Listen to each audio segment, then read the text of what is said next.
My heart is shaking so fast. Shaking, beating.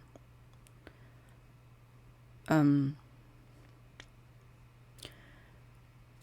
will try to get through this video as quick as possible. I don't even think I said hi. Hey everyone. This will be a really fucking tough video to make, and I would assume that it would be a tough video to watch. With that being said, I guess I should say a trigger warning that I will be speaking about triggering shit. Like DEATH. I don't know what word is, acceptable on YouTube anymore. And I'll be talking about just some dark shit, and I likely will be crying a lot. So just be prepared, I guess. And before I really go into this, because I do want to talk a lot, I want to already say thank you to y'all for even clicking this video, and especially for y'all who decide to either watch or listen to it all the way, because it's already tough enough for me to even decide to make this video, and I know it will be tough for me to get through it. So again, I thank you.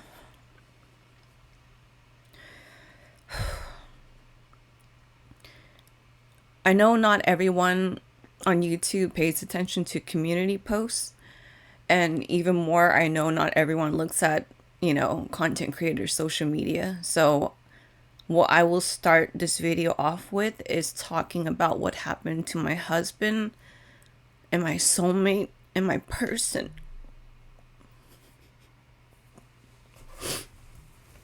I gotta have my tissues ready.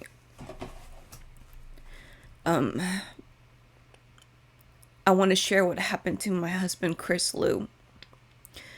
And if you see me looking down, it's either me just feeling awkward to be crying to a camera, to be even looking at a camera for something like this.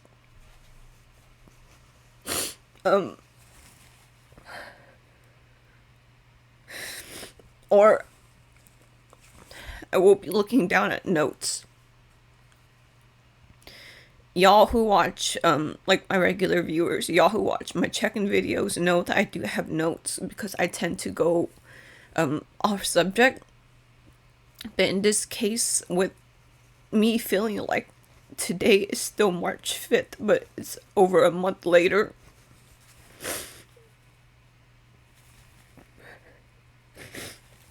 obviously I will be needing the help as far as my memory and detail.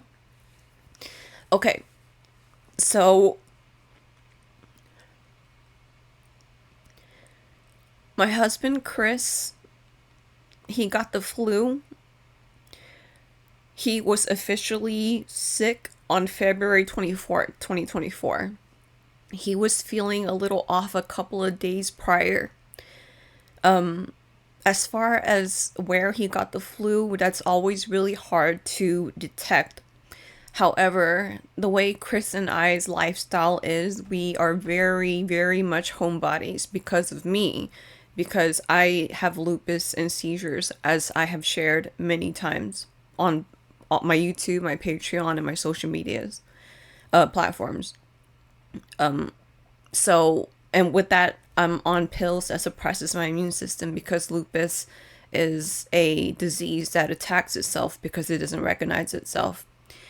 So with that being said, the only place that I remember Chris going to, which I feel like this is where he contracted the flu, is a pool hall, because he played pool. Like, Chris was a pool player. He played it professionally and, for fun, personally, whatever you want to call it. And the weekend prior to him getting sick, there was an all-day pool tournament, and while I was taking care of him at home the week prior to me calling 911 where he was admitted into ICU, he was recalling back to thinking like, how could this have happened? Because Chris is the kind was the kind of person that really liked to think back and figure out things. That's just how he was. That's how his mind worked. And so on Monday, he woke up feeling like shit. And we both assumed that he got COVID. So we did do a home test and it wasn't it. But the thing that was really strange is how high his fever was automatically. I was able to get him a round of antibiotics to get that started on him and to monitor his symptoms. Like, I've had the flu before. We've all known of the flu. So you kind of, we've, I guess you can say we've known protocol for the flu. However, Chris's sickness was climbing so fast and so high.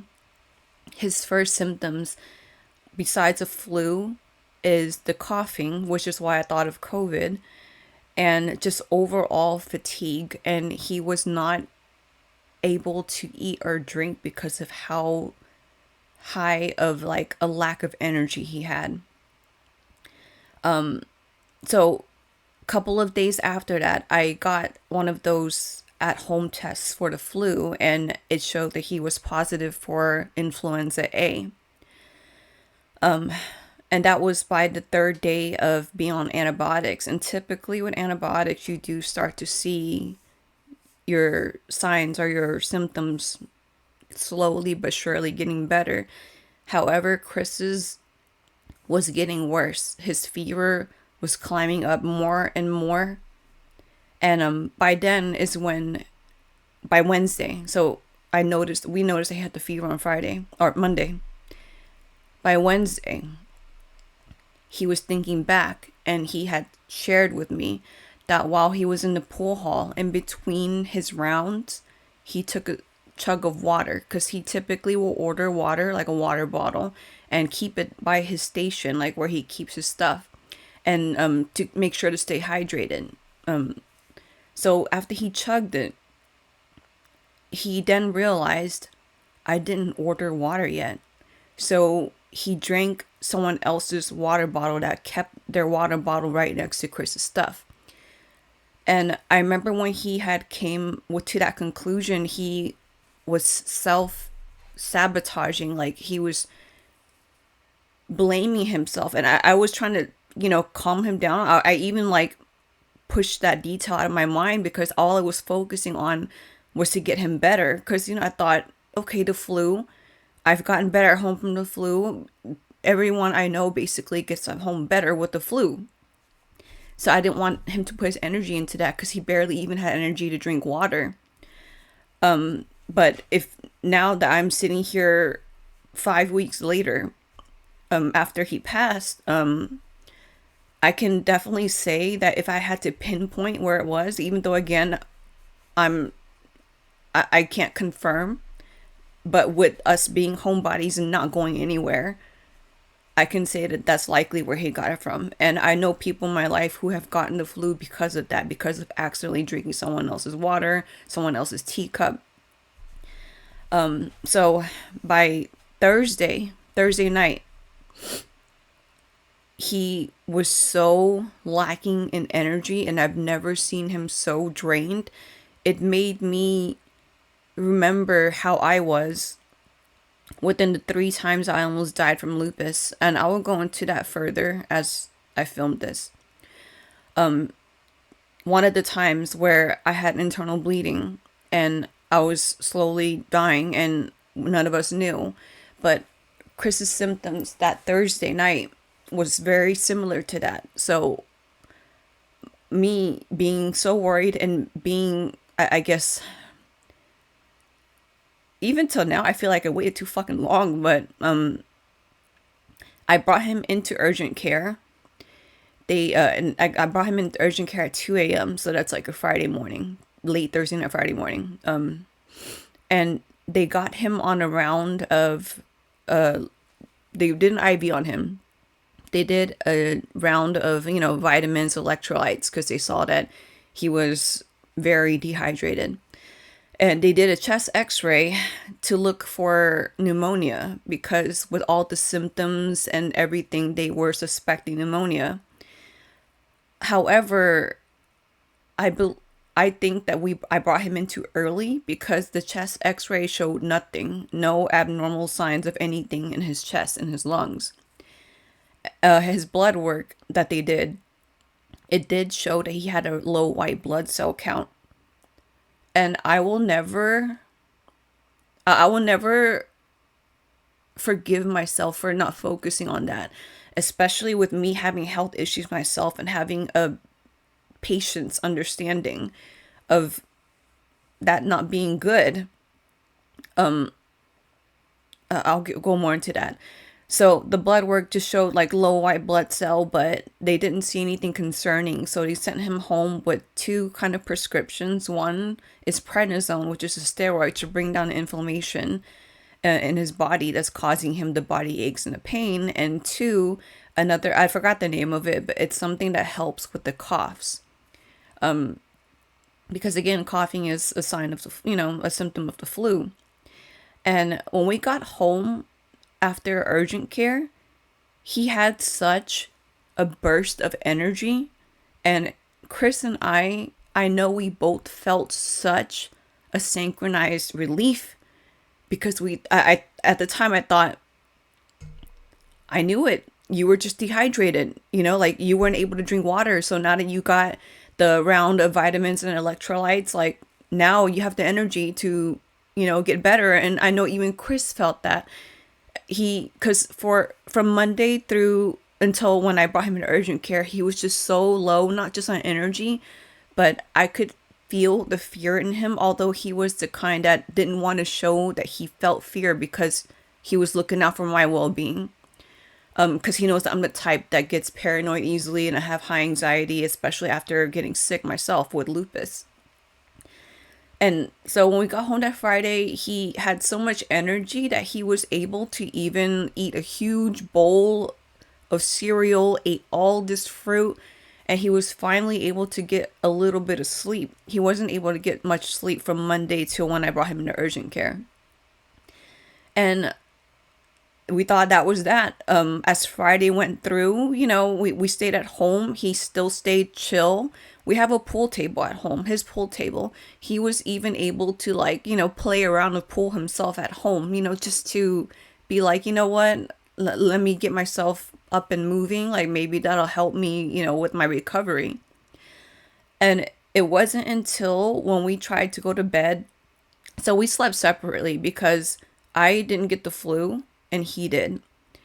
And Chris, knowing how he was, he did everything in his power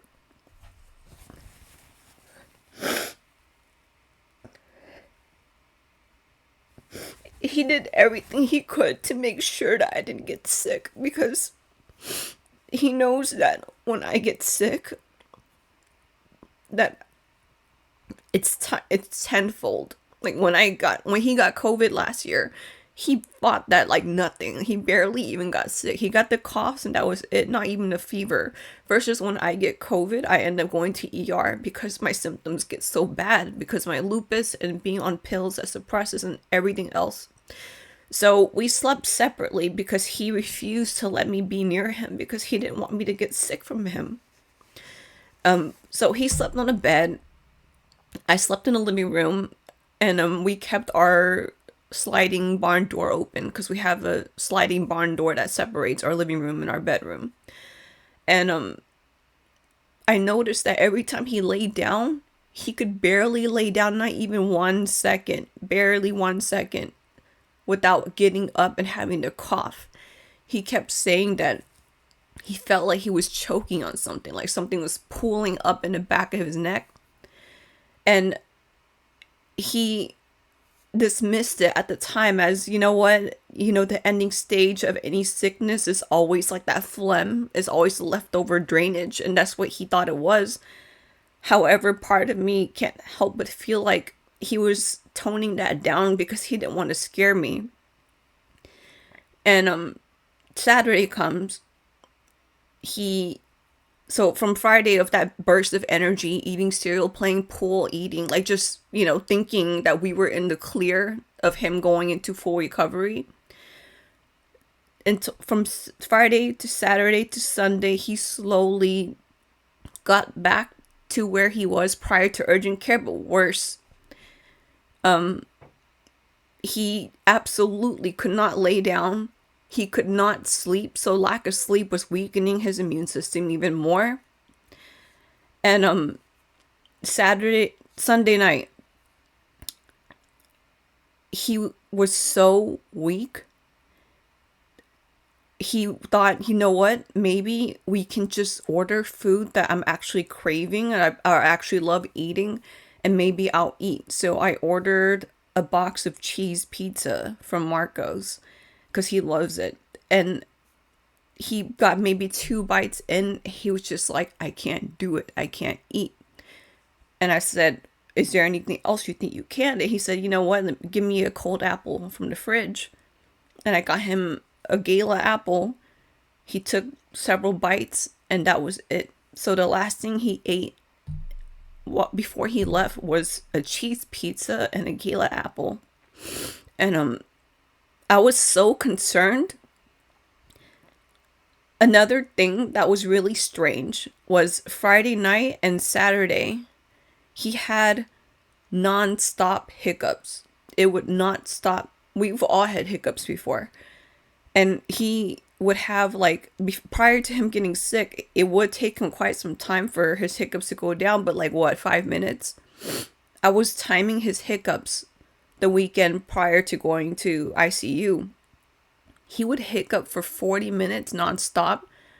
And so imagine feeling sick, not being able to lay down, not being able to properly rest, sleeping maybe 5-6 hours within a whole week time span, and not being able to eat. Chris was so frustrated, but also just so weak. And Sunday night, he admitted to me that he felt scared. And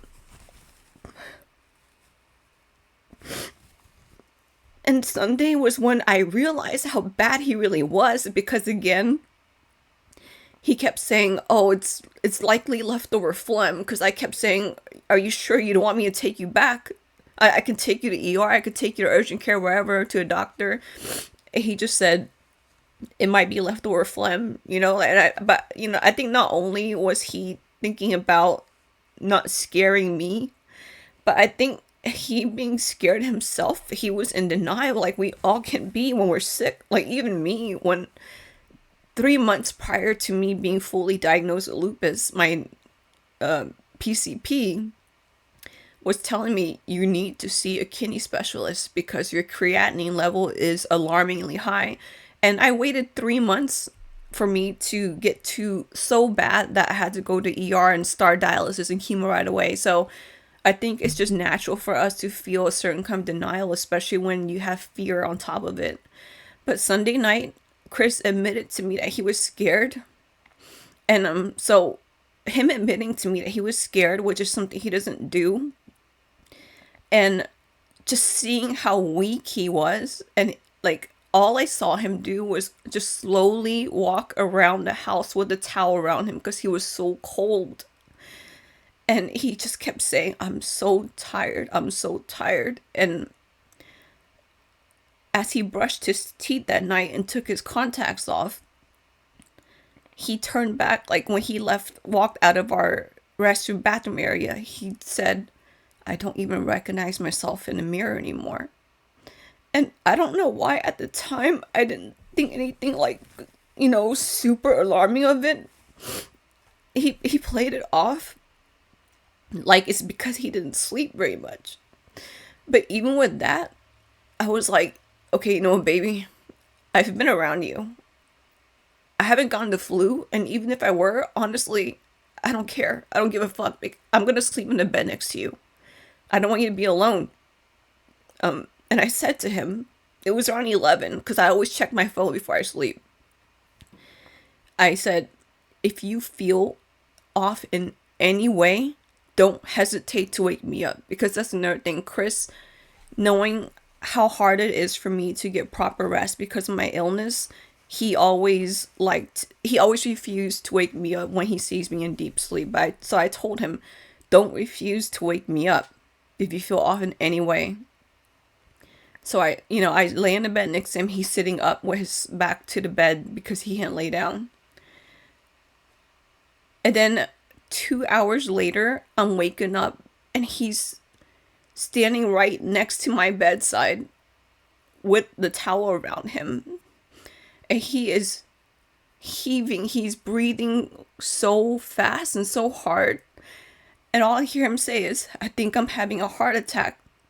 I jump out of bed. The first thing I always do whenever any kind of signs are off, I always will try to check blood pressure. So I have my blood pressure machine right next to me. So I tried to read his blood pressure. It kept giving an error. Now with what I know now, it's because his blood pressure was so low and his heart rate was so high, so it couldn't read it. So I called 911 right away. They showed up in less than 5 minutes via ambulance. And when they came in, they brought in the stretcher. They tried to read his blood pressure then, and they barely could. So to make at least that moment's story short, he got rushed into the ER. I was able to ride in the ambulance in the front with the first responder who was driving. And they were telling me, he'll be okay. He'll be fine. Like, it's okay. But I'm sure that's protocol. I'm sure they can't tell me opposite. So when we got to ER, they were rolling him in and they told me I had to go sign in because hospital protocol for safety. So I said to him, I said, baby, I'll be right there. I love you. And he said, I love you. Like, he was able to say that to me even while he couldn't breathe. So while I was waiting in the lobby, it took forever for me to finally get into the room. I don't know how long it took them to get him into a room. And I remember calling my dad and calling my sister, just bawling because, like, there was just something in me that knew that something was wrong, that this was not going to be good, although I tried to stay in high spirits, because that's what you're supposed to do, right? But with my history of my health and with all the death that I have faced in the last decade, I didn't want what I was feeling to be true. So when they finally called me, they're like, okay, you can go see your husband.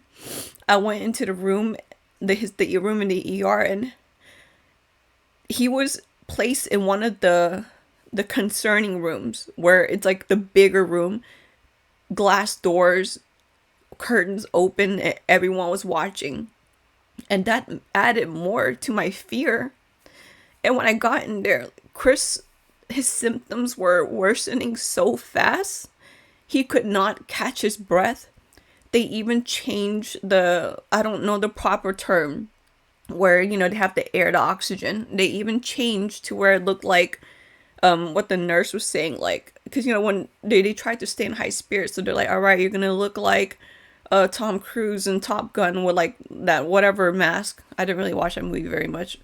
But even when they put that on him, it wasn't doing anything. And by the time his heart rate reached up to 185 beats per minute, they prepared and rushed him to ICU. They had a police officer escort me to ICU. By the time I was there, I walked in, I said, I'm here. My husband just got admitted. His name is Christopher Lue. And he said, oh, okay, he's room 2019, all the way at the end. And as I was walking, and I knew that his room was going to be all the way at the end. As I was walking, I hear a code blue announcement. and it says code blue, and I'm barely listening, but I know a code blue is happening. And as I passed by that room, I took a quick glance at what room it was, and the room number was 2012. And 2012 is the year that Chris and I met.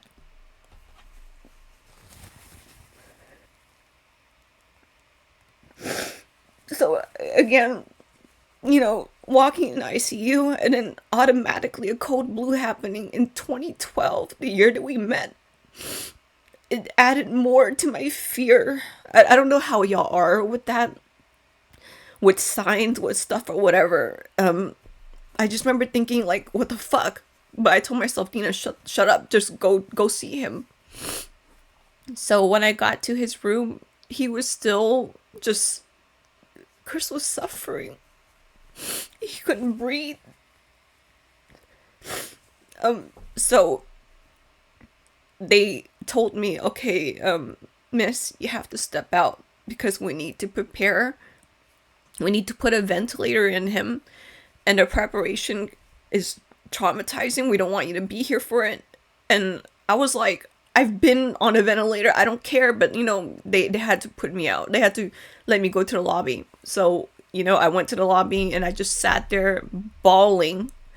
His parents showed up soon after. They live like an hour away, but I did call them and tell them they were on the way. So after they had Chris prepared, they said, okay, you can go back. And as I was passing back, I hear the nurses that were outside of that room 2012, and then I could hear their conversation. They were like saying, did y'all call it? And I said, yes. And usually the whole did you call it means like calling the time of death.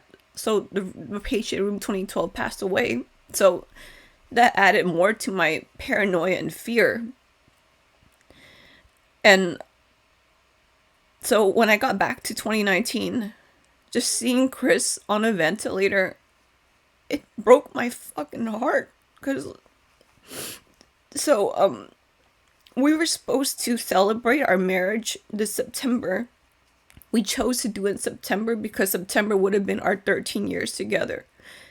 We eloped in December 2024. So I remember how they have the words when they marry you. And I had to repeat after the officiant. And then by the time I had to repeat the words in sickness and in health, I even had the video, and I shared it on my Instagram because my sister filmed, and Chris's father filmed it as well.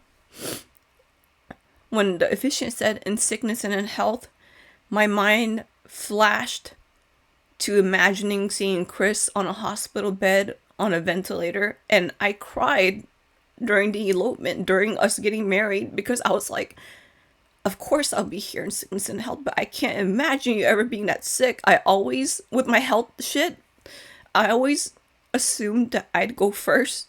I never thought it'd be vice versa. I always thought Chris was so lethal, and I thought that he was gonna be one of the people that lived to like 90 or 100. So seeing him on a ventilator made me flash back to what I imagined when we got married, and I was just like, how is this reality? Like, and when he was in the ICU, that was literally our 3-month anniversary of being married. So, the first day, Monday, the Monday that he got admitted to ICU, we did see his vital signs start to improve. His heart rate lowered, but he was on 100% oxygen with the ventilator. Only with the hopes of his organs resting enough to heal. And they did other things like blood work and, with the usual that they have to do, CAT scan, whatever, ultrasound. But in the meantime, they had him on rounds of antibiotics, round of painkillers. He was semi-sedated, but still aware that Monday. Aware enough to where like he was able to fight through what his body was already fighting through in order to communicate with me. he wanted to say certain messages. Of course, I couldn't understand him because he has a ventilator in and his arms are tied down because that's protocol. Because if he were to wake up, and of course, you would automatically want to try and pull the ventilator out, and they don't want that. So I opened Instagram stories where you can like have the words, and he worked with me through that. He would, close his. I told him, I said, close your eyes like this, like just blink like this. If you want to say no, do a little head nod. If you want to say yes, squeeze my hand if you agree. And he did everything. And that Monday, he was even still just like what I like to call his sassy self. Like they were even, the nurses that were helping, they thought that Chris would be okay because his vital signs were improving. And they were like saying, man, you're a soldier, this and that. And then he would roll his eyes and stuff. And that's what I mean by his sassy self, because I know Chris to know that he's thinking, well, what the fuck else can I be in the situation? And so Monday, his parents and my parents thought we brought him in just on time because his vital signs were improving. That Monday night, so I stayed over every night. I was by him the whole time. That Monday night, I said to Chris, hey, just rest, okay? Don't fight anything. They're doing what they can. They got you. And I'm staying right here. And he couldn't really turn his head much because of how everything was in place. And I said, I'm right here, right next to you. I'm sleeping on right here next to you. I'm not leaving. And then he just like nodded his head. And then I said, I love you. Squeeze my hand if you agree. And he squeezed it. And I believe that's the last time he was coherent. That was the last time we were able to have communication. The nurses were telling me, hey, I know you want to be awake and be there, but you being awake is not really going to do anything for him. If anything, you need to get yourself rest. Because once he improves, you need to have full energy to take care of him. And of course I didn't want to, and I couldn't. I was like, how the fuck can I sleep? But I was like, I'll take the word for it. It's true. Because once Chris does get better, he moves into like a normal, or gets transferred to a normal inpatient room, I'm gonna be here. So I got maybe a couple of hours of sleep until I heard a phone call to the nurse. And something along the lines of, we have the blood culture results for patient Christopher Lue. And the nurse that was in his room was like, okay. And the person who called, it was from Methodist Med Center. I was at Methodist Woodlands, another location. So the person who called said, okay, all the results came back positive. And the nurse said, all of them? Because they took a lot of tubes of his blood. And they said yes. And I hear the nurse in his room say, oh God, oh dear. And me hearing that and knowing that the blood that was being sent, they were testing him for infection in the blood, aka sepsis. And I didn't know too much about sepsis, but all I know is that I've known people in my life who has passed away from it. So when I heard that all his blood work came back positive for sepsis, I knew that I had to prepare myself, although I didn't want to. Like, when you're in that situation, you're supposed to think better. You're supposed to be more positive. But again, with my history of my health, of me almost dying 3 times, and then all the death that I have dealt with in the last decade. And I even said to the nurse, like, so when I woke up hearing that phone call, before even hearing it, when I woke up, the first thing I do is I look at Chris, and I noticed that he looked totally different. Because prior to me falling asleep, he had the ventilator on, right? But when I woke up, he was fully sedated.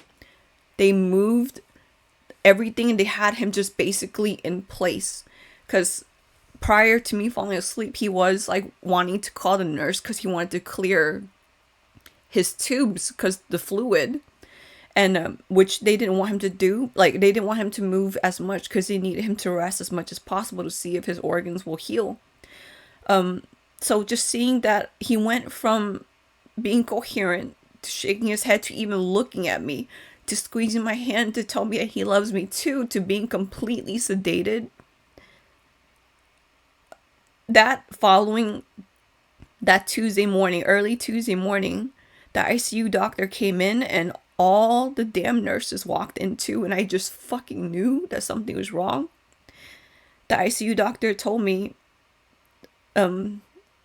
Christina, unfortunately, your husband's conditions took a turn for the worse overnight. And they told me that the only option that they had was to put him on ECMO. ECMO, I can't even tell you what that abbreviates to, but I can tell you that it's a life support machine that takes place of his lungs and his heart in the hopes that his lungs and his heart can heal while it doesn't have to do any work. They said that was the only thing that they had. And I was alone in the room when they told me that. My parents, they left and his parents left and they were on the way here, but me being alone and hearing that and just seeing Chris fully sedated,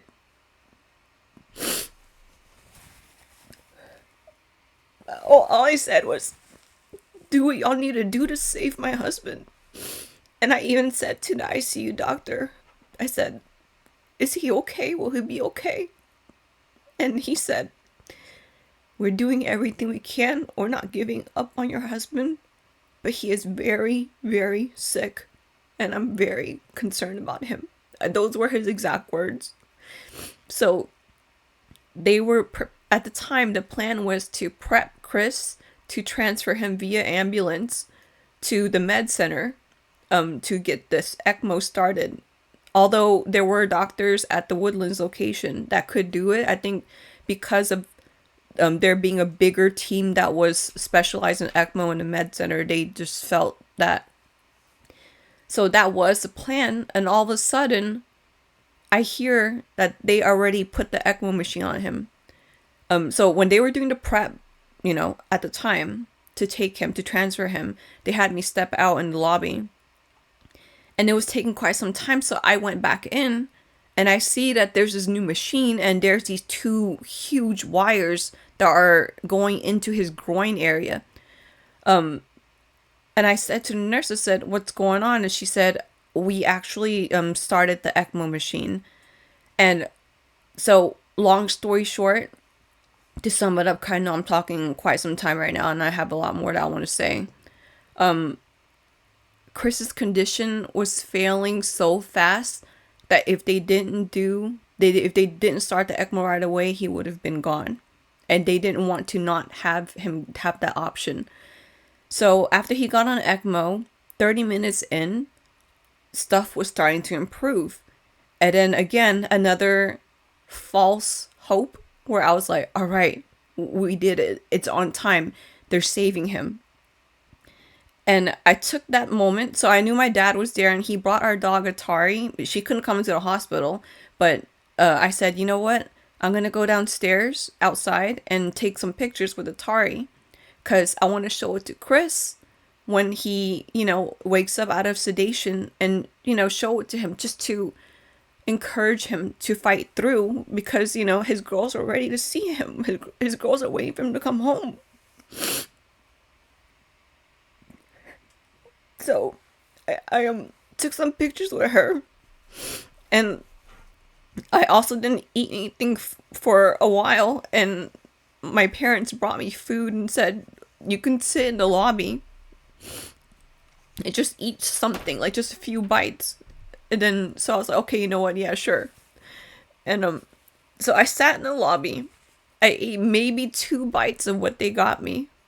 And all of a sudden I hear Code Blue ICU room 2019.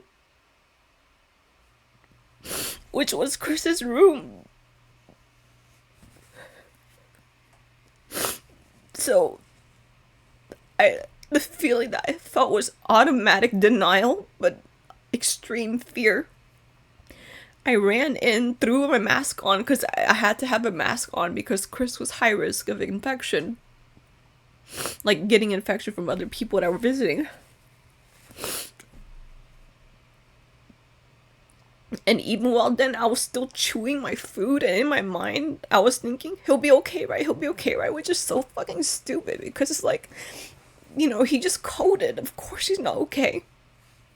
So when I get to his room, they're holding the hospital, what do you call it, chaplain? She's there to hold on to me. Another nurse is holding on to me. His room had like 20, 30 people in there, and I see this huge guy doing chest compressions so hard that I could see Chris's body like bouncing off the bed. And I'm losing it. I'm standing behind the glass door and I'm just losing it. I gave my phone to my mom, and she has a mask on, but I can see in her eyes as she starts to cry. And I said, talk to Rennie, and that's Chris's mom. I said, talk to her, I can't. So he coded, flatlined for 4 minutes until they got his heart to come back. But it takes 4 to 6 minutes for there to be severe brain damage that's irreversible. So even though his heart came back, it wasn't good. And even though his heart came back and he didn't flatline anymore, and they were changing the ECMO. So from my understanding, his heart gave out because of all the stress. Even though they got the ECMO machine on, it was just a lot, and it was just his body's way of telling everyone that he did all he could do, and that his body couldn't handle anymore. So as they're changing, redoing the ECMO, they told me what happened. And then they also told me that because of them having to resuscitate Chris, they broke a rib, and it punctured his lung as well, so it caused more damage. And they asked me, with the high chance that he was gonna code again, they needed my permission and my preference if I wanted him to be resuscitated again or if I didn't want to. And at the time, I thought that he had a chance. Like, even with everything happening, I thought he still had a chance. So I said, of course, yes, I want you to resuscitate him. And they said, at the time, they were like, he likely will flatline again early evening tonight. Around when he flatlined the first time, it was still morning. And at the time, I was like, yes, I want you to resuscitate. And they're like, okay. So that was Tuesday. His kidneys, which were working the day before, Monday, his kidneys failed. All his organs failed. And by Wednesday was when it got to where I knew I had to make a decision. Wednesday is when the neurology team assessed him. He was not able to be moved to a CT scan because of how dire and delicate his situation is. Any little movement, the ECMO could fail, the machine could fail, and then they would have to resuscitate him. So the neurology team came to assess him, and I was there when they did it. So his pupils fully dilated by Wednesday, and it was not responding to light, and it was not moving. Whenever they would move his head, they would prick him to see if there's any reaction, because obviously if we get hurt, a signal gets sent to our brain, you're in pain. He had no reaction. His eyes were not responding to light, so that was a telltale sign that they call it brain death. He was in a vegetative state, and it got to the point where his skin started to fail, because our skin is an organ too, because his skin started to have these huge boils of fluid, and then he was leaking and he was bleeding. So The doctors told me then, all these words, of course, but they basically told me, you have to prepare yourself. And we will do whatever you want. We will keep his vital signs stable, but we are letting you know that his physical body has failed. His organs have failed. He is in a vegetative state, aka brain death. Irreversible. His organ failure is irreversible. We can keep him stable, and however long you want, you decide to do that, we will keep him stable. And if his body responds to being stable, we keep him as long as you want. It's your decision. And they did tell me that because of the sepsis, sepsis, once it's confirmed, it takes up to 12 hours for it to kill you. So Chris held out. I mean, obviously that's what happened. That's why he flatlined on Tuesday. So they did tell me that, and I asked all my questions. I asked probably more than 5 fucking times.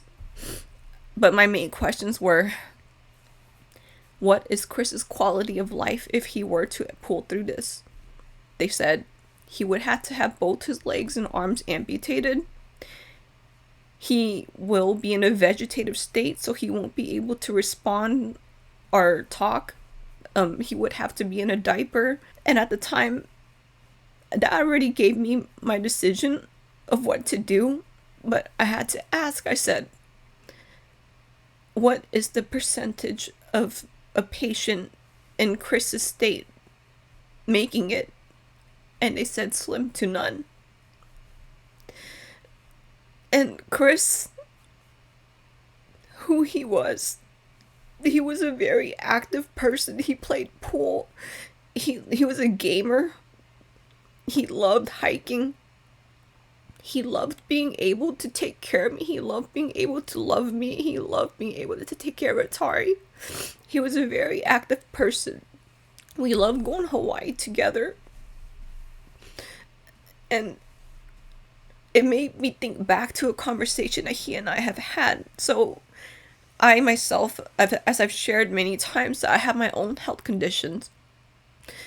And in 2020 is when I had a grand mal seizure, which is a huge seizure that if it gets so bad and it gets repetitive, like I could be in a vegetative state. So I always have had a fear and a paranoia of death. And I had this conversation with Chris. I said, baby, if I ever have a seizure again to the point where I'm not myself and I can't be myself, I need you to be strong enough to let me go. And then Chris said, yeah, same. And then when he said that, I remember saying to him, how could you be in that position? Like, I have lupus. And he said, no, I'm just saying same. I love my life the way it is too much to not be able to live it this way. So I thought back to that conversation after the doctors told me everything. And of course, I talked to his mom, and she had stayed with me that Tuesday night. And she was in tears and said, I think we have to make this call because we don't want him to spend another lonely, cold night in the hospital. We need to be strong to set him free. So, and of course, I was next of kin. I'm his wife. So, they were waiting on me, and I said,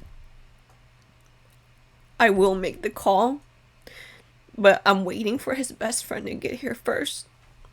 His best friend named Todd was one of the people who introduced me and Chris over 12 years ago. And Todd was out of town doing a photo job, and I informed Todd on everything, and he was on a flight on the way back. And I told the ICU doctor, I'm gonna wait for his best friend. He'll be here around 8. And then the doctor said, yes, I want you to wait for his best friend. It's important. It's important to have this. And I found out later because my sister had casual conversation with the ICU doctor, and the ICU doctor lost his best friend the same way in ICU, so he knows from a personal standpoint how important it is. So I waited for Todd to get there. The close family and a lot of people came to visit him to say their goodbyes.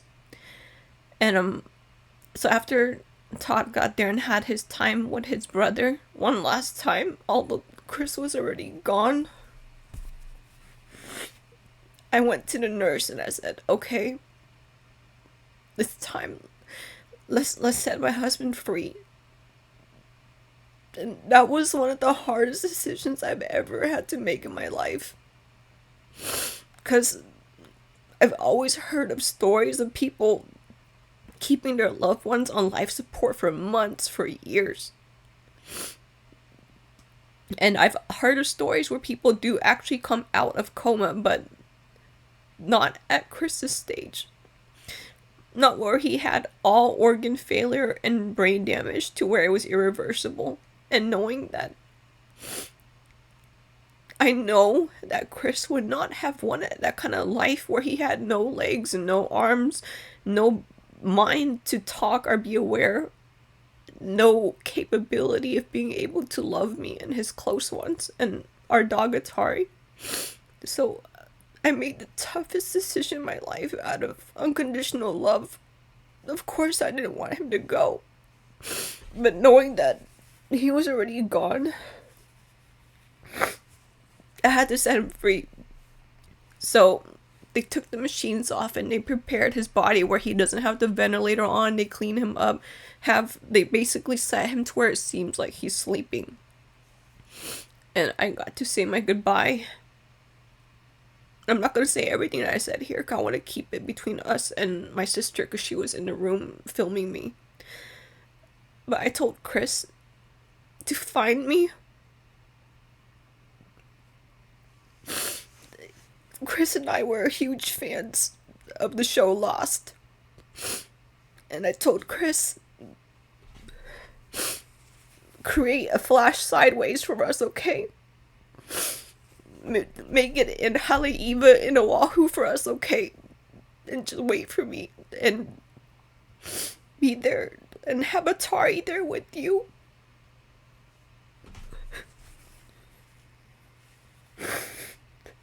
So, Chris passed away on March 5th at 10:20 p.m. They had him, when they prepare someone to pass peacefully, they put him on high anxiety meds, high pain meds, just so he could go peacefully. So from the time Chris passed,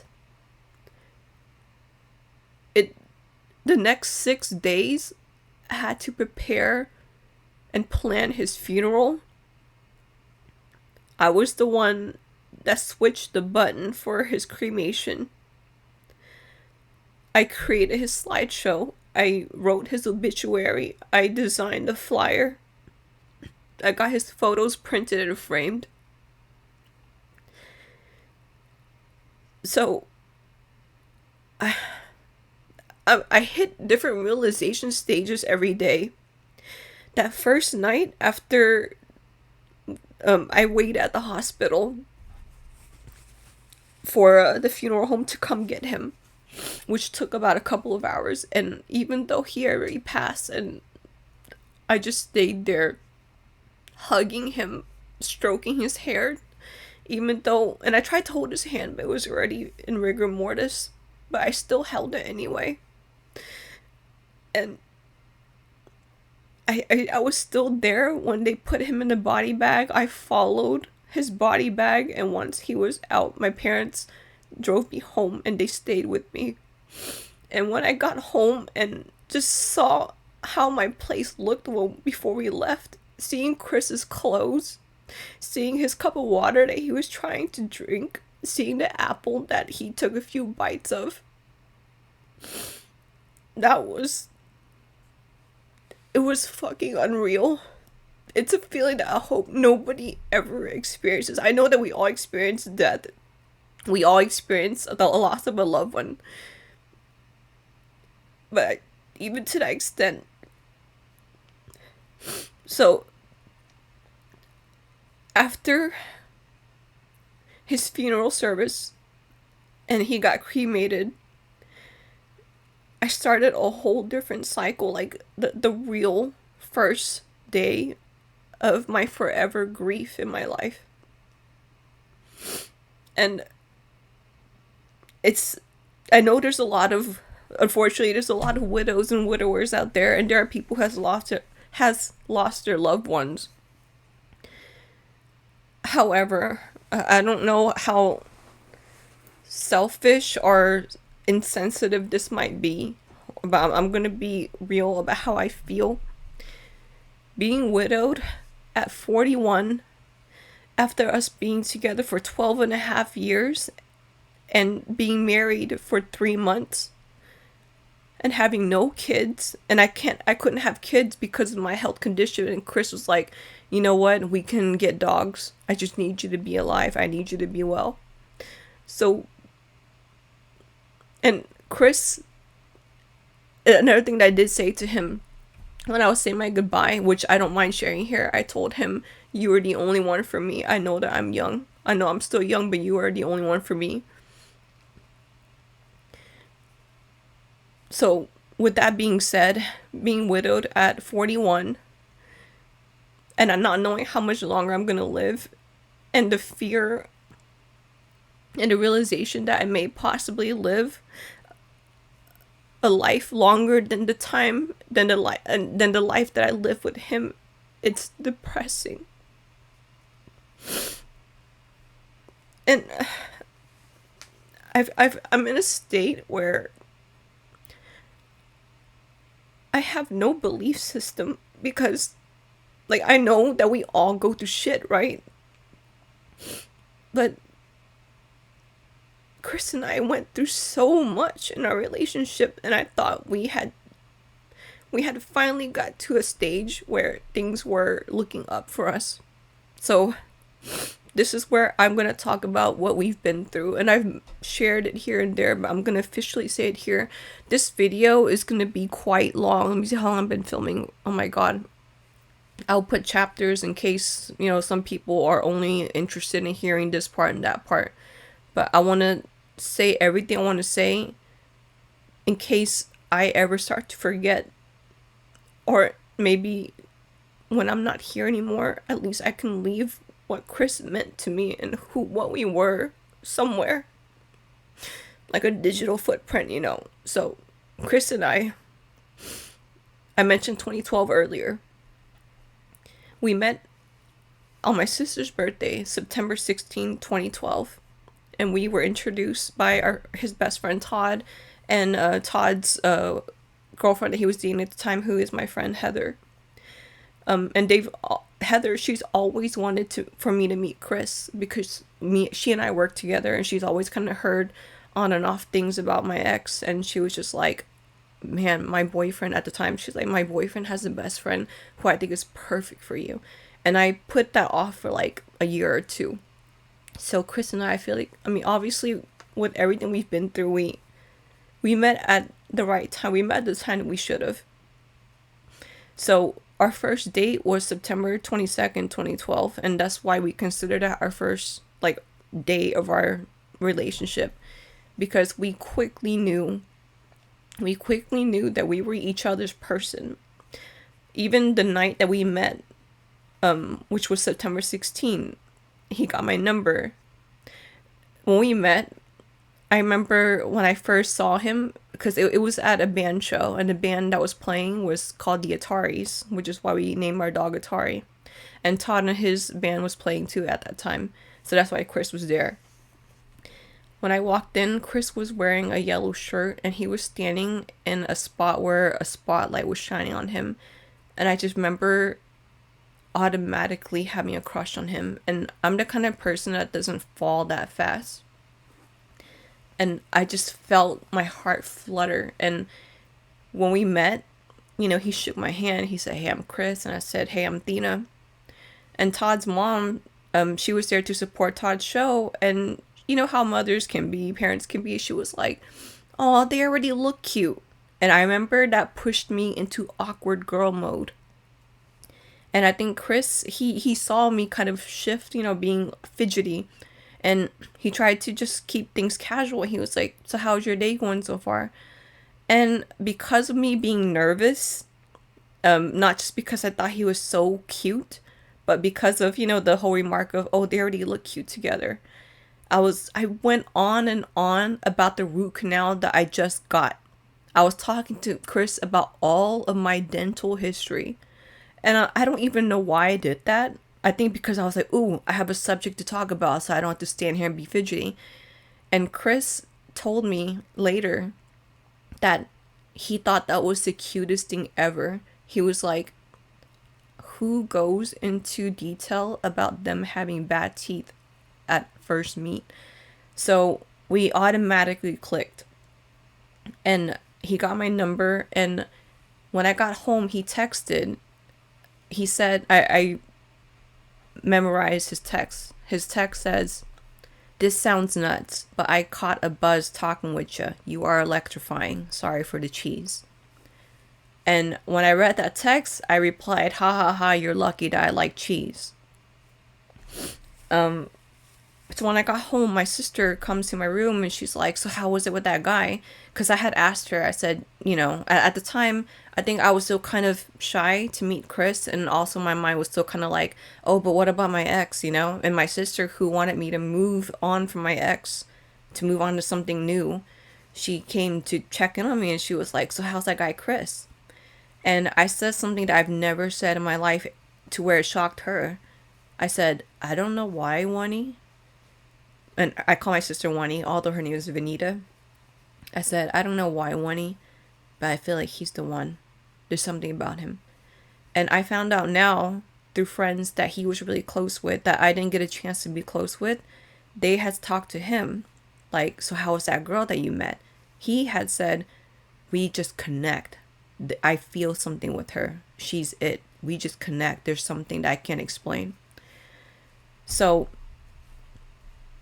the reason I want to share our love story, although it had such a fast and tragic ending, I want to share it, like, again, not only for some digital footprint, for memory, for myself, or for whatever, but to encourage that, yeah, I know that the dating scene can suck here and there, although I might not be one to vouch for it because I haven't been in a dating scene since 2012 and I don't plan to be. However, Chris and I's relationship is a definite sign that there is still deep and real love out there. So the first 2 years of our relationship was innocent bliss.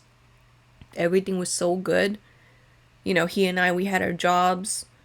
We moved into our first place together. We went to Vegas, which was our first trip together, because he went to Vegas at the time annually to do the National Pool League. And then we went to Hawaii together for the first time in 2014. And I've been several times prior, and he's been there a couple of times prior, but when we went together, there was just this new kind of magic that created. Like, we really align. I've always aligned with the Aloha lifestyle and just mentality, but the way Chris and I are together, it was just more of a connection. But after that, we went in September 2014. After we got back, we noticed that I wasn't feeling too well. So to make a long story short of my lupus, because again, I've been filming for quite some time and I still have more that I want to talk about. I was officially diagnosed with lupus in January 2015. And my lupus was so bad when they did diagnose it, that I almost lost my kidneys. So they went into aggressive treatment right away, where not only was I taking at the time 32 pills a day, but I went right into dialysis and right into chemotherapy to save it. And there were a lot of complications with that whole year and a half of trying to save my kidneys, of trying to save me. Hence why I almost died 3 times. One time, I had a stroke. Second time, I had a bad reaction to lidocaine, which is the time that sent me into ICU, and I was in a coma for like a day and a half, give or take. Nonetheless, and even then, this is a little story. My dad, when I had woken him out of the coma, but I had a ventilator in. You know, obviously I couldn't talk, but I was aware enough, and I was like kind of doing like this. And my dad said, "Do you need something?" And I said, kind of like the ventilator was like on me, so I couldn't move my head at all. So I did this to be like no. And my dad said, "Do you need someone?" And I did this to say yes. And then my dad looked around, and my mom, like, because my mom, she likes to doodle, and she was staying there with me the whole time, as well as Chris. And she had her notebook. So my dad grabbed a notebook, and he said, "I'm going to put a notebook in your hand. Here's a marker. Just try to write. Who do you want to see?"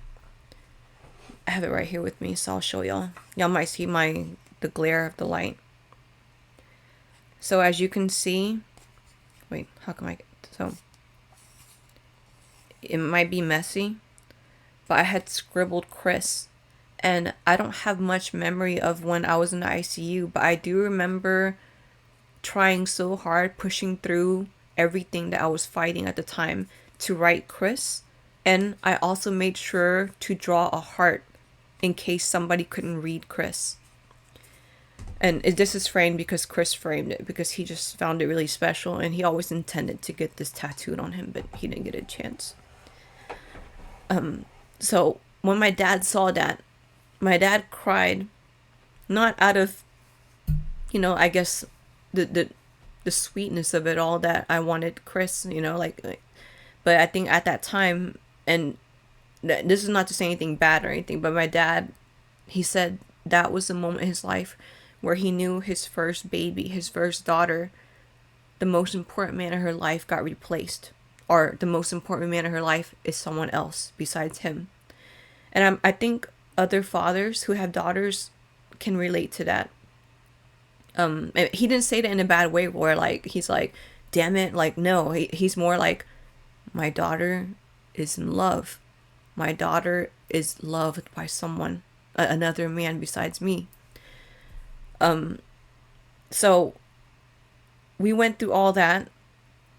The third time I almost died was the time that almost got me. And this is, if I don't know if this might sound offensive or anything, but we all have certain beliefs in our life, right? So prior to this happening, I've never experienced a miracle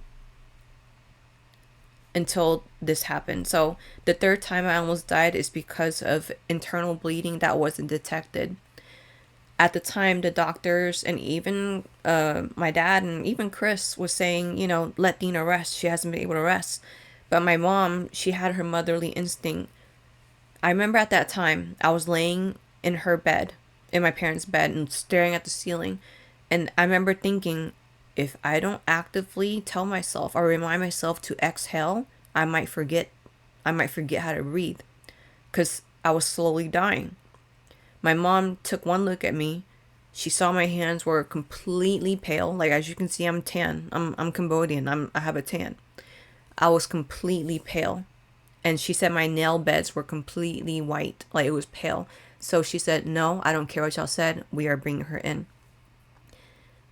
When I was in hospital, if y'all are familiar with like blood levels, like hemoglobin, my hemoglobin level was a 2.2. The doctors there automatically started 8 blood transfusions on me. And this, I actually didn't know all these details until now, after Chris's passing, because my parents saw just how bad of a mental and emotional and spiritual state that I've been in. So they want to share the details. They never shared it before because they thought it would scare me. But they shared it now. They said the doctors, when they started transfusions, they turned to us. And they didn't even tell Chris because they didn't want to scare him. They said, he found out later though, not at that moment. They told my parents, "I need y'all to pray." And my mom shared with me that when she heard that, at the time, she was already preparing herself to learn how to let go of her first kid. And my dad was a mess.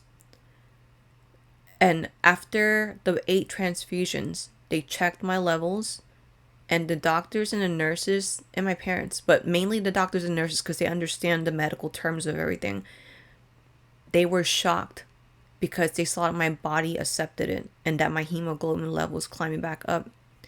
And after I got moved from ICU to an inpatient room and was working on recovering, the doctor who was working at that time spoke with my parents and said, in my line of work and in the years of my profession, I haven't even had patients come back from a 2.4.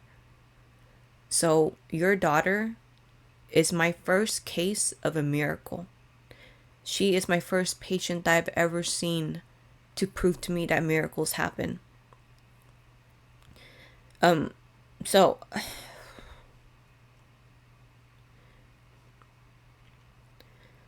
my parents told me that story because I kept repeating over and over, like, why am I still here? I'm the sick one. Why did life have to take Chris? And they shared the story not as a way to like explain, like, oh, this is why. They just said something out there just made sure that you were here because it wasn't your time yet. My grandma, who passed away from lung cancer in 2014, she had a hemoglobin of 2.6, and when they gave her 6 units of blood, her body wasn't taking it. It wasn't absorbing it, and that's what my mom was fearing. She was fearing that I wasn't going to take it, that I was going to go. So I think that's why they shared that story, just to be like, Dina, like, there's no explanation. It's just, and I know it hurts to hear, but it was Chris's time, and it's not yours yet. And I just kept saying, why? Because, again, I never thought I'd be in this position. And I know for sure, nobody knows, right? But I know for sure Chris never thought this was going to happen to him. Like, of all things, the flu. So, when I got his death certificate back, his main cause of death is severe sepsis with septic shock followed by pneumonia. And I talked to a close family member who is within the medical field, and she also works in Methodist, so she was able to access Chris's charts and everything. And she knew how bad of a mental state I've been in, so she called me and said, if you have any questions, ask me anything, if you want to understand anything from a medical standpoint. And I asked her, I said, if I brought Chris in earlier, could I have saved him? Because I live with so much guilt. I feel like if I brought him in earlier, I could have saved him. Like, Chris did everything in his power to save me. Like, why couldn't I save him? Because the times, the stroke, the seizure, even the low blood, Chris is the one that made it happen. Because, when I'm having a seizure, there's no way that I'm stable to call 911. When I had a stroke with a high blood pressure, there's no way I could have made it. It was Chris that saved my life. So I'm just kind of like, why couldn't I do the same for him? But to make a whole medical detailed history short, she said Chris likely had something either underlying, or Chris was on the leaner side where he was underweight and he was evidently malnourished. So, when he had that low blood in urgent care, the little white blood cell, that was prior to pneumonia and sepsis even developing, that showed that his body had no power, no energy to even fight the flu. She helped me understand that once Chris got the flu, it was just a matter of time, and that I did everything I could do, and if anything, I bought him more time on this earth. By doing everything I did, by getting him on antibiotics, bringing him to urgent care, bringing him to ICU, and being there for him. And I said, from what you can see, what they did Chris suffer? And she said, he was sedated and on enough pain meds that likely from his perspective, it just felt like he went into a deep sleep.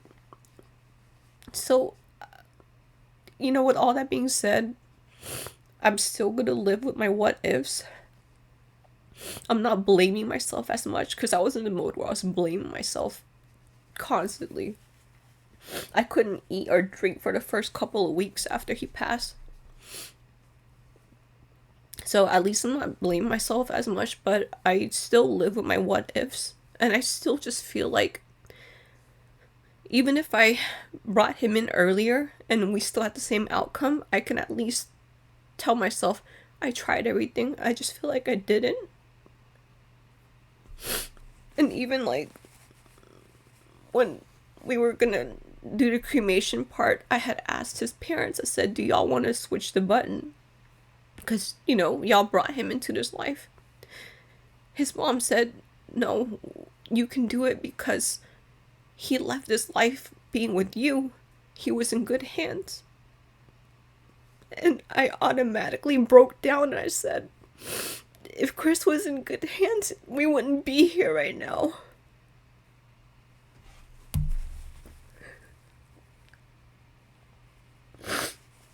So, grief is going to be something that I am going to be... I know it's going to stay with me, and it might sound weird, but I want it to stay with me because my grief is proof that I loved Chris so deeply and he loved me, and that he meant something. He meant everything to me.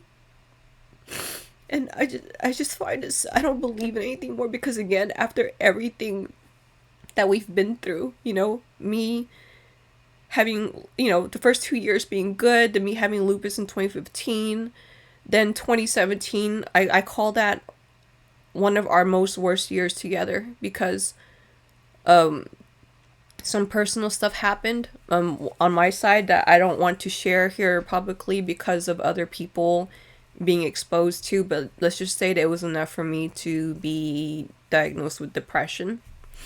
Then Hurricane Harvey happened in Houston and Chris and I lost everything. And then one of Chris's best friends ended his life.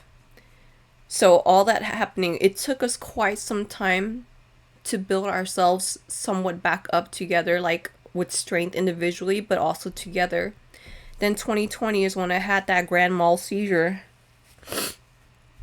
And then, the pandemic happened and everything. And then I luckily found my way with YouTube. And Chris did a lot of remote jobs. And this is something else that I really regret. Because, this world has been structured to where everything is monetized. That's the only way for survival. And after I was sick in 2015, I noticed that Chris stopped doing corporate jobs. And when I do corporate jobs, I'm not trying to talk down on it. I'm saying it from what I know about how Chris felt. Everything he did, it was either jobs that was close by or remote jobs. And he wanted to start his own photography business because he is very skilled in photography and video. And he's was very good at social media and marketing because that was his degree. And I used to get on him and say, is it that hard for you to just go back to a normal job? And he would ask me baby, and he just said this in November, the month before he got married last year. He said, baby, I just need you to have faith in me. I promise that I have something for us. That I did find out, because now I have access to his computer. I see that he had all these plans going underway. He was going to start his own business and he was getting it funded. And that's why he asked me to have faith in him. But it took me losing Chris. It took me losing Chris for me to understand why he never went back to a normal job. Because he had so much trauma from almost losing me 3 times. And I remember he always repeated, how am I the luckiest motherfucker on the planet? He kept saying that over and over. And I've always heard of it. It took me losing him for me to understand that he didn't want to be away from me. That he felt that his main job that he wanted to focus on was to take care of me, and he did. He saved me. And even now, like, this whole time I thought my lupus was in remission, only for me to realize, like, I'm sure my stress right now has flared it up, but I realize every night now I have body aches, I have joint pain.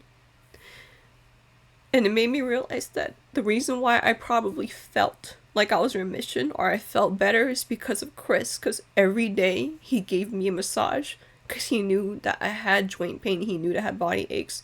Every day he gave me a massage, unless he was out of town for work. Other than that, he gave me a massage every day, twice a day. I just hate that it took me losing him for me to understand the trauma that he must have felt that he never talked about.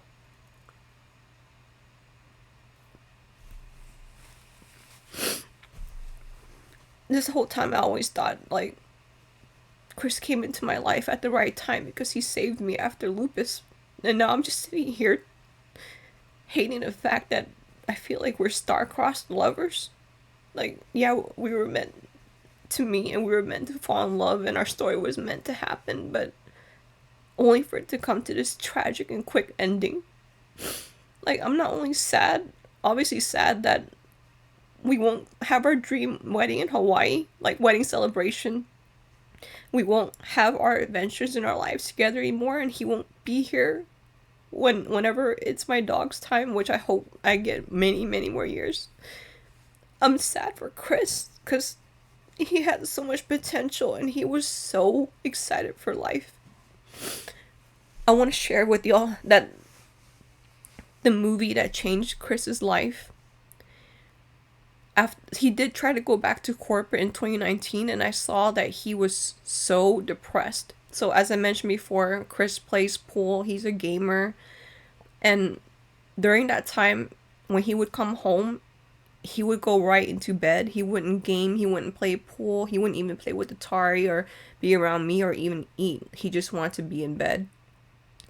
And I remember having a conversation, this is prior to my grand mal seizure in 2020, I said, how do you feel working at this place?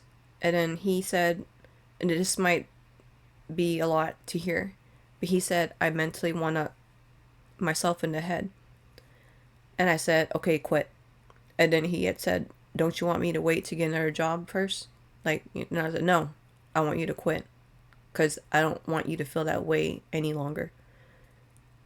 So, of course, he felt a certain relief that he didn't have to be in a career that made him feel like that, but he also had, I guess, an existential crisis, kind of like, what am I going to do? How am I going to feel? What am I going to be? How am I going to take care of Dina?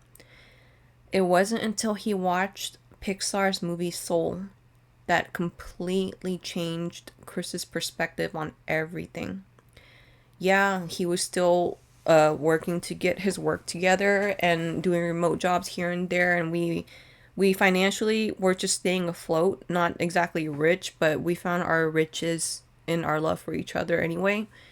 But Chris, his outlook on everything was time is too short.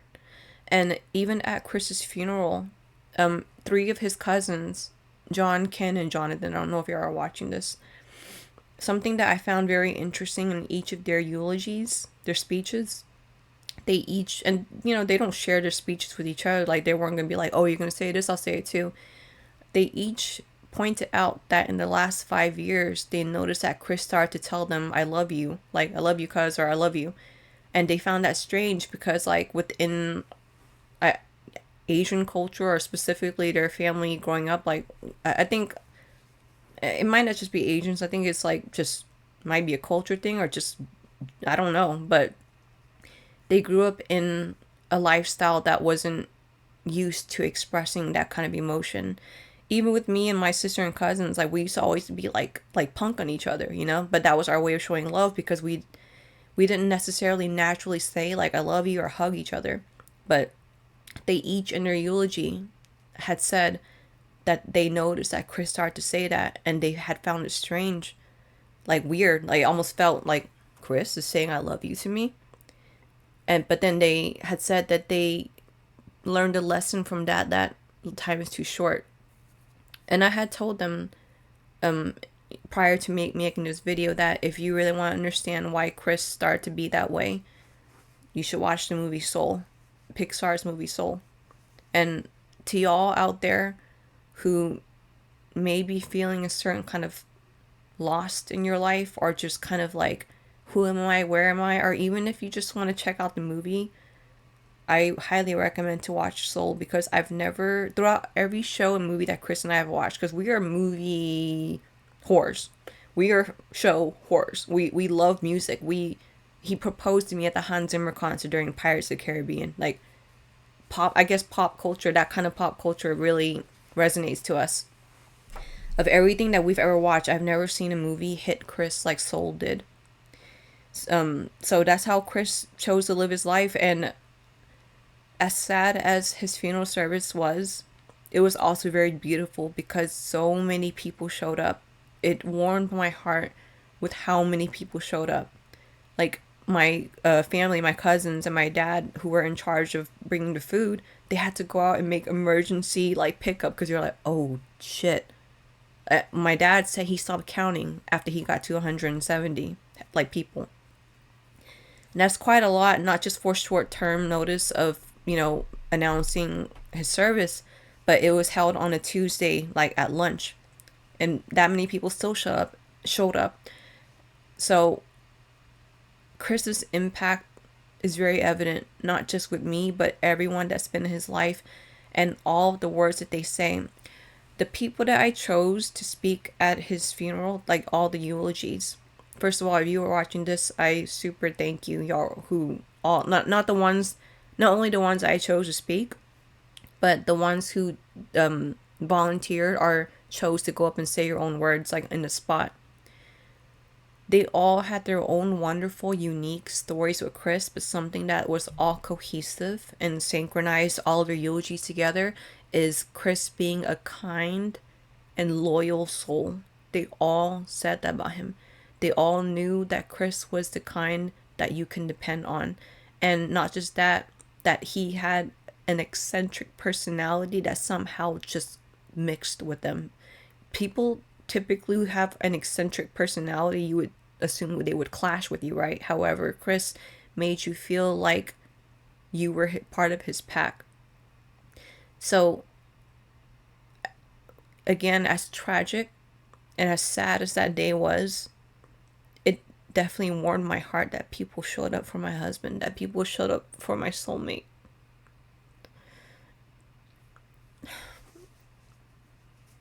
I'm looking at my checklist right now because I'm like, come on.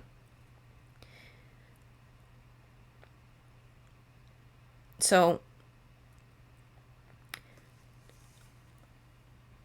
the way, okay, I have no idea what the fuck I'm gonna do in my life right now, because my life was supposed to be building with Chris. He was my husband. He was my person. He's my soulmate. We intended to grow old together, not for him to go before 3 months before he turns 42, and for me to be a widow at 41. So I have no idea what I'm going to do. But I do know that I want to use my platforms to bring awareness to several things.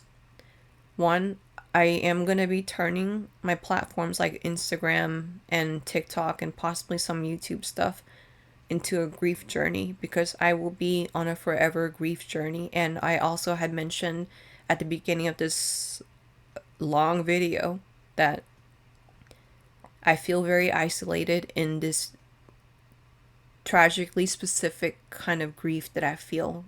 Because again, I am a widow at 41 with no kids. So I have and this is not to take away from widows who have been married for 50 years with kids and grandkids. Absolutely not to take away, because it's extremely tragic just as much. No grief is more than the other, and we all grieve in our own way. with that being said, I do want to create a platform to start a circle or community of people who can relate to me, who are young widows, who don't have children, who don't have something that they're like, oh, we created this with, or we've had decades married with. Like Chris and I were only married for 3 months legally, although common law we were together way longer than that. You know, Chris basically, he always told me we've been married since we met, since we were born, like us. So not only to bring awareness to my grief journey as a 41-year-old widow, but to also share here and there about sepsis, to share here and there about what could happen post flu where you develop pneumonia and sepsis.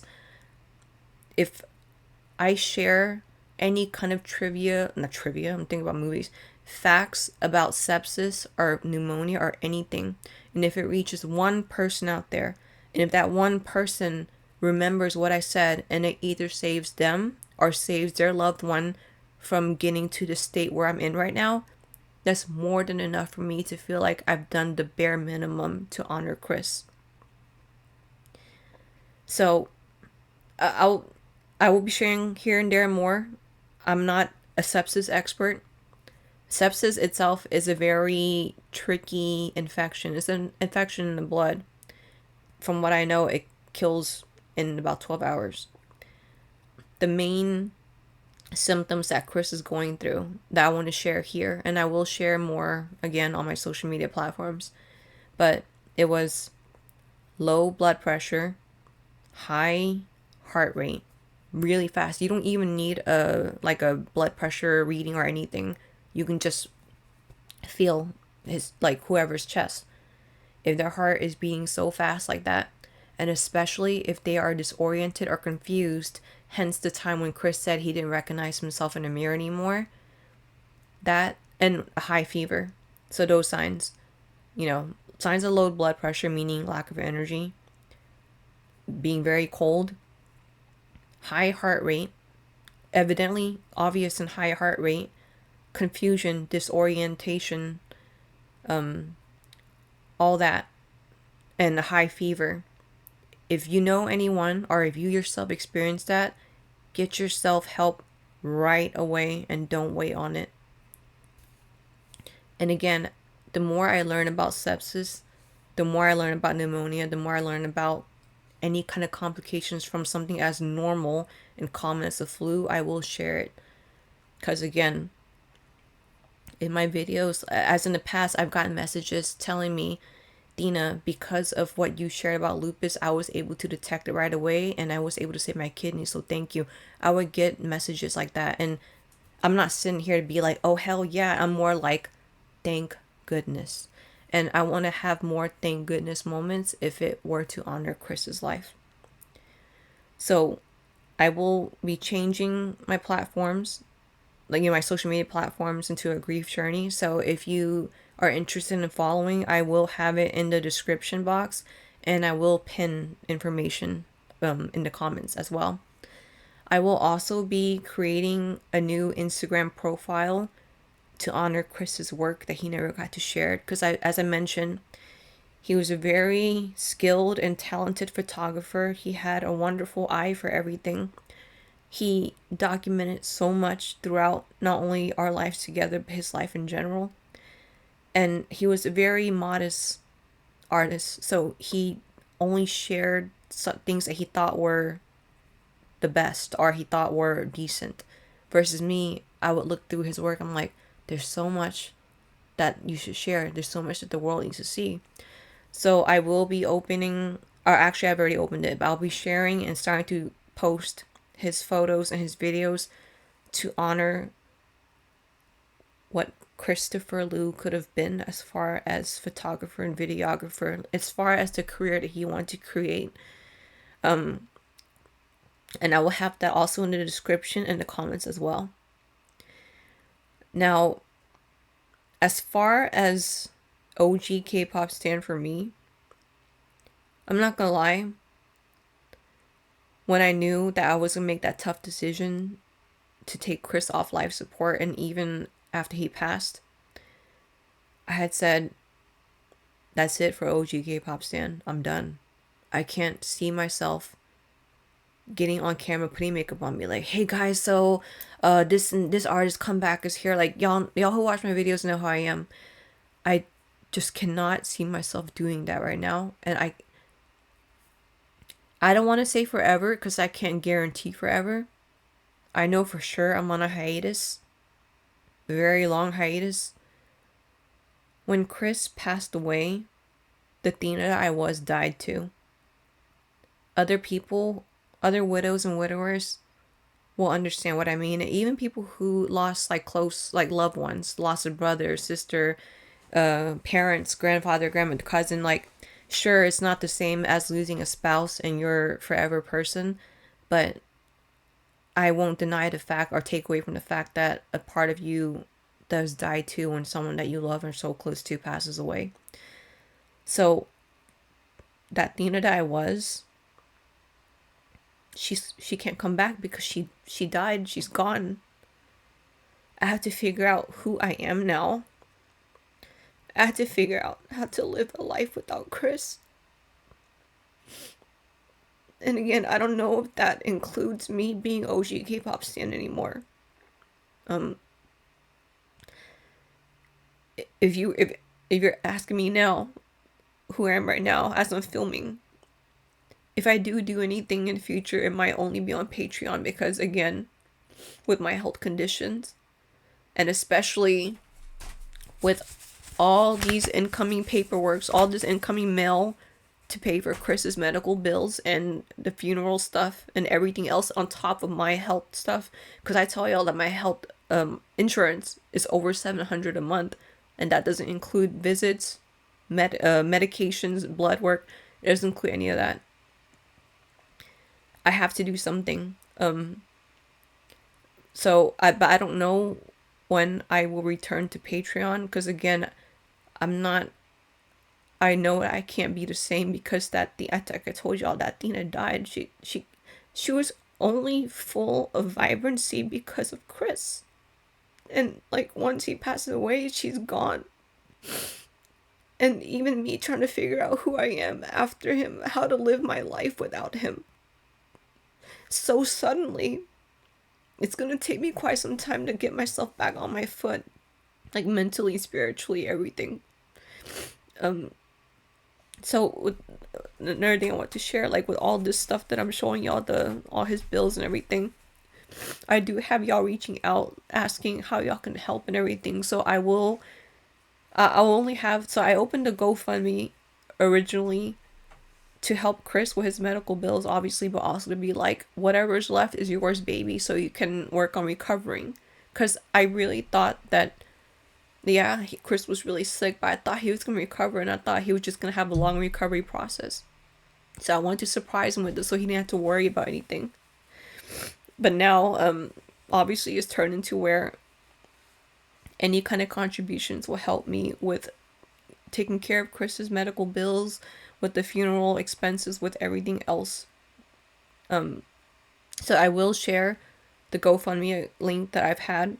I won't have that open for very long though. So I also will share my Venmo, may possibly share my Zelle, because I do have a lot of y'all send me messages. And about the messages, I read every message and every comment, and I really am thankful for y'all thinking of me and saying your kind words. And there are some people who have said stuff that was kind of out of pocket, but that I'll save for my grief journey. I don't want to talk about it here, but back to the point, I do read every message out there, and I'm very thankful that y'all are thinking of me and that y'all are saying kind words for Chris and that he didn't deserve this, because he absolutely didn't. And y'all have reached out wanting to give help. And, you know, some of y'all have even said they all don't want to do a GoFundMe because y'all know that GoFundMe has, like, transaction fees. So y'all want to, like, you know, send it to me directly. So, yeah, I will have my social media platforms that I'm turning to a grief journey. Chris's profile that I'm opening to share his work. The GoFundMe, Venmo, possibly Zelle. I will have the all in the description and in the pinned comment below. I'm looking at my list to make sure I went over everything I want to say. Yeah, I've talked for over an hour and 40 minutes. So that's quite some time. So again, what I said in the beginning, I know I cried a lot here and there. I was just kind of like whatever, but I'm actually proud of myself that I went through over an hour and 40 minutes of talking. If y'all watched this whole video or listened to the whole video, I super thank you again, because this is not easy to film. It's not easy to talk about what I did, but I want to talk about it because digital footprint, in case I forget shit, but also in case my video talking about what Chris went through were to help anyone out there in the future who goes through what Chris unfortunately had to go through. So yeah, I've shared all I want to say. Thank you for your time. And I don't know if OG K-pop stan is coming back because she died when Chris passed away. I need to figure out who I am first before I do anything else. So again, thank you, and stay safe out there. Don't take time for granted, and love each other a lot more, and let's hate a lot less. Time is too fucking short to put any energy into hating just the most minuscule things. And that's not to take away from people's feelings, because I understand some people feel a lot for certain things. But when you come to a case like this, when death happens, that doesn't follow you. What follows you is if you lived a good life. And I know Chris had his demons here and there. He had his struggles. But I'm very confident in the fact that, I don't know if this sounds too bold, but Chris helped me become this kind of bold. I'm very confident in the fact that Chris and I had a very rare and deep kind of love that a lot of people would feel lucky to find. So I know that Chris, even with his inner demons, even with things that he struggled with, I know that Chris lived a happy one. So just do your best to live, like, maybe not happy, because happy is a temporary emotion, but come to some kind of contentment in your life to know that when it's your time, that's what you left this earth with, that you left content for yourself. Right. Signing off.